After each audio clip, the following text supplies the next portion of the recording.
Hello friends, welcome back in KS computer. पिछले video में हमने सीएसएस की कर्सर प्रॉपर्टी के बारे में पढ़ा था। आज हम डिस्प्ले प्रॉपर्टी के बारे में पढ़ेंगे। डिस्प्ले सीएसएस की बहुत ही मोस्ट इम्पॉर्टेंट प्रॉपर्टी होती है। इसको यूज करके हम किसी भी एलिमेंट के बिहेवियर को चेंज कर सकते हैं। HTML में हमने पढ़ा था कि एलिमेंट दो तरह के होते हैं, ब्लॉक लेवल एलिमेंट और inline element. Block level element वो एलिमेंट होते हैं जो कि न्यू लाइन से स्टार्ट होते हैं और स्क्रीन की पूरी विड्थ कवर कर लेते हैं। ब्लॉक लेवल एलिमेंट की विड्थ और मार्जिन को हम अपने हिसाब से सेट कर सकते हैं, जैसे डिव और डिवीजन, H1 से H6 तक की कोई भी tag, paragraph tag, form, header, footer और सेक्शन टैग, ये सभी ब्लॉक लेवल एलिमेंट होते हैं। इनलाइन एलिमेंट वो एलिमेंट होते हैं जो कि न्यू लाइन से स्टार्ट हों, ये कोई जरूरी नहीं है।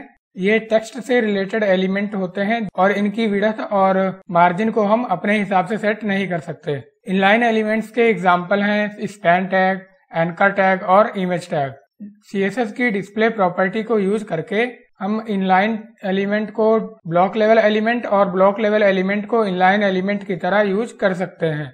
डिस्प्ले प्रॉपर्टी की बहुत सारी वैल्यूज होती हैं। आज की इस वीडियो में हम केवल ऊपर की 7 वैल्यू को ही कवर करेंगे। इन वैल्यूज को मैंने रेड कलर में लिख रखा है और बाकी की सभी वैल्यूज को हम आगे आने वाली वीडियोस में एक एक करके कवर करेंगे।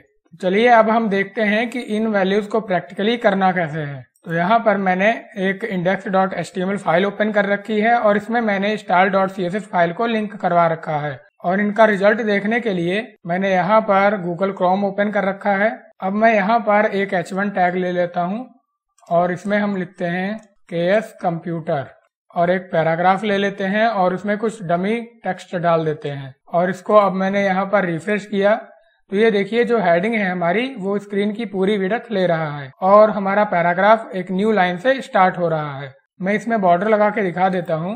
इसके लिए हम यहाँ आएंगे style.css में और यहाँ पर H1 सेलेक्टर लिया और यहाँ पर हम लिखते हैं बॉर्डर 3 पिक्सल सॉलिड ब्लैक और अब पैराग्राफ सेलेक्टर लेते हैं और इसमें भी बॉर्डर लगा देते हैं 3 पिक्सल सॉलिड रेड और इसको रिफ्रेश किया तो यहाँ पर देखिए इसमें बॉर्डर लग चुका है, ये पूरी विड्थ कवर कर रहा है।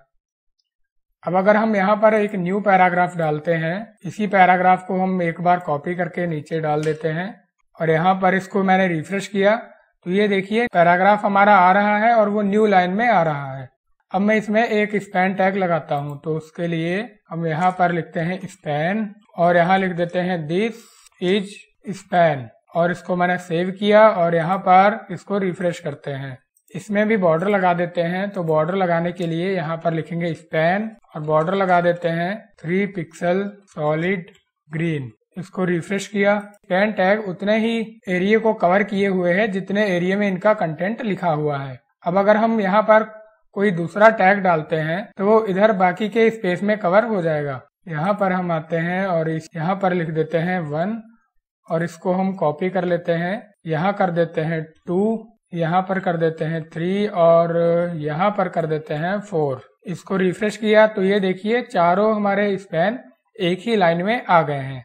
अब अगर हम इस हेडिंग की विड्थ को सेट करना चाहें तो हम सेट कर सकते हैं। मैं सेट करके दिखाता हूँ style.css और यहाँ पर हम लिखते हैं विड्थ और विड्थ इसकी कर देते हैं 250 पिक्सल और इसको मैंने रिफ्रेश किया तो ये देखिए इसने इसकी 250 पिक्सल विड्थ ले ली है। और अगर हम स्पैन को विड्थ देते हैं, यहाँ पर हम आते हैं और यहाँ मैं लिख देता हूँ विड्थ 250 पिक्सल और इसको मैंने यहाँ पर रिफ्रेश किया तो ये देखिए स्पैन हमारा विड्थ नहीं ले रहा है क्योंकि ये इनलाइन एलिमेंट है, ये विड्थ नहीं लेगा।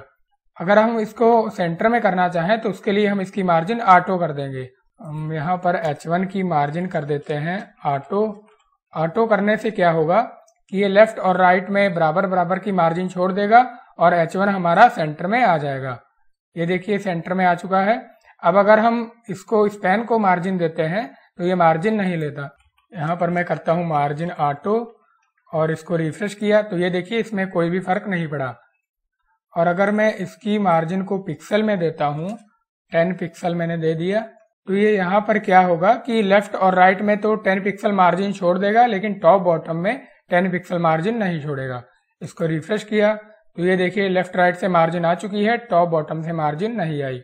तो अगर हम इसको भी ब्लॉक लेवल एलिमेंट की तरह मार्जिन और विड्थ देना चाहते हैं तो उसके लिए हमें इसकी डिस्प्ले को ब्लॉक करना होगा। तो यहाँ पर हम इसकी डिस्प्ले कर देते हैं ब्लॉक, और इसको मैंने यहाँ पर रिफ्रेश किया तो ये देखिए ये टॉप बॉटम से भी 10 पिक्सल मार्जिन ले रहा है और इसकी विड्थ भी सेट हो चुकी है। हम अपने इस पैराग्राफ को भी इनलाइन बना सकते हैं। उसके लिए हम पैराग्राफ वाले ब्लॉक में लिखेंगे डिस्प्ले इनलाइन, और इसको मैंने यहाँ पर रिफ्रेश किया तो ये देखिए पैराग्राफ हमारा इनलाइन हो चुका है। अब मैं इसको यहाँ से हटा देता हूँ और यहाँ पर आपको एक इमेज लगा के दिखाता हूँ। यहाँ पर हम लिखेंगे इमेज और यहाँ पर लोगो 1.png, और इसको मैंने सेव किया। यहाँ पर रिफ्रेश करते हैं तो ये देखिए इमेज हमारी यहाँ पर आ चुकी है। अब सबसे पहले इस इमेज में एक बॉर्डर लगा लेते हैं। तो बॉर्डर लगाने के लिए यहाँ पर लिखते हैं img 2 पिक्सल सॉलिड ब्लैक, इसको 5 पिक्सल कर देते हैं और इसको रिफ्रेश किया तो 5 पिक्सल का इसमें बॉर्डर आ चुका है। अब अगर हम इसको सेंटर में करना चाहें, हम किसी भी एलिमेंट की मार्जिन को अगर ऑटो कर देते हैं तो वो लेफ्ट राइट से सेंटर में आ जाता है। इसको मैंने रिफ्रेश किया तो ये देखिए ये इमेज हमारा सेंटर में नहीं आ रहा है। अगर हम इसकी डिस्प्ले को कर देते हैं ब्लॉक, डिस्प्ले मैंने कर दिया ब्लॉक और इसको रिफ्रेश किया, ये हमारी इमेज सेंटर में आ चुकी है। अगर हमारी ये इमेज किसी दूसरे एलिमेंट के अंदर पड़ी हुई होगी तो उस एलिमेंट के सेंटर में आ जाएगी। जैसे हम इस इमेज को एक डिव के अंदर डाल देते हैं। यहाँ पर हमने एक डिव लिया और इस डिव को हम यहाँ पर क्लोज कर देते हैं और इसको बॉर्डर दे देते हैं। इसको रेड बॉर्डर दे दिया हमने और इसको रिफ्रेश किया तो ये देखिए हमारा डिव आ चुका है। अब अगर हम इस डिव की विड्थ कम करते हैं, जैसे हम इसकी विड्थ कर देते हैं यहाँ पर 500 पिक्सल, तो 500 पिक्सल करने से इसकी विड्थ 500 पिक्सल हो जाएगी और ये इमेज जो है हमारी इस बॉक्स के सेंटर में सेट हो जाएगी। इसको अपने पेरेंट एलिमेंट से मतलब होता है, ये अपने पेरेंट एलिमेंट के सेंटर में हो जाएगी।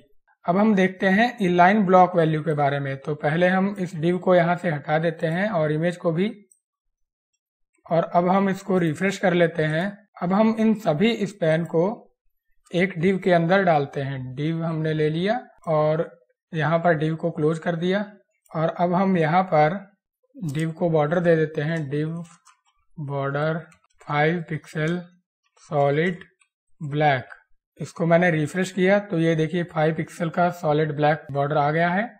यहाँ पर हमने सभी स्पैन को ब्लॉक कर रखा है, इसलिए ये यहाँ पर आ रहे हैं। अब हम इनमें से किसी एक स्पैन पर क्लास लगा देते हैं txt और यहाँ पर आकर इस txt क्लास वाले स्पैन की डिस्प्ले को हम कर देते हैं इनिशियल।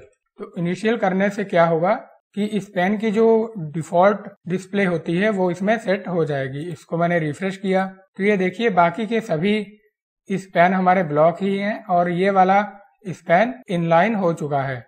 इनिशियल करने से उस एलिमेंट की डिफॉल्ट डिस्प्ले उसमें सेट हो जाती है। अब हम इनहेरिट लगाते हैं। अब जैसे हम यहाँ पर सभी स्पैन को कर देते हैं इनलाइन कर दिया और हम पहले यहाँ से इसकी डिस्प्ले को यहाँ से हटा लेते हैं और इसको रिफ्रेश किया तो ये देखिए सभी स्पैन इनलाइन हो चुके हैं। अगर हम यहाँ पर .txt वाले स्पैन की डिस्प्ले को हम कर देते हैं इनहेरिट, तो इनहेरिट करने से क्या हुआ, इसका जो पेरेंट एलिमेंट होगा, पेरेंट एलिमेंट कौन सा है, डिव, तो डिव की डिस्प्ले इसमें सेट हो जाएगी। इसको मैंने रिफ्रेश किया तो ये देखिए ये ब्लॉक हो चुका है क्योंकि ये हमारा डिव है, ये इसका पेरेंट है और इसकी डिस्प्ले इसने इनहेरिट कर ली है। इनहेरिट और इनिशियल वैल्यू को हम और भी कई सारी प्रॉपर्टीज के साथ में यूज करते हैं।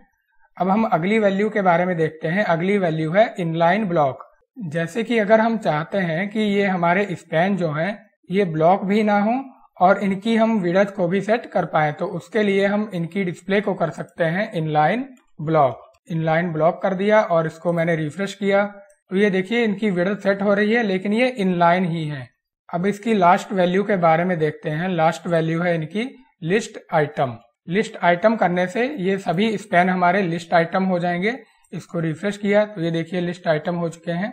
अब हम इसमें लिस्ट की कोई भी प्रॉपर्टी लगा सकते हैं। जैसे हम यहाँ पर लगा देते हैं लिस्ट स्टाइल टाइप हम लगा देते हैं डेसिमल। तो डेसिमल लगाने से इसमें लेफ्ट साइड में ये नंबरिंग आ जाएगी जैसे कि लिस्ट आइटम्स में होती है। तो इस तरीके से हम CSS की डिस्प्ले प्रॉपर्टी को यूज करते हैं। अगर आपके मन में कोई डाउट है तो आप हमसे कमेंट के जरिए पूछ सकते हैं। मिलते हैं नेक्स्ट वीडियो में। Thanks for watching.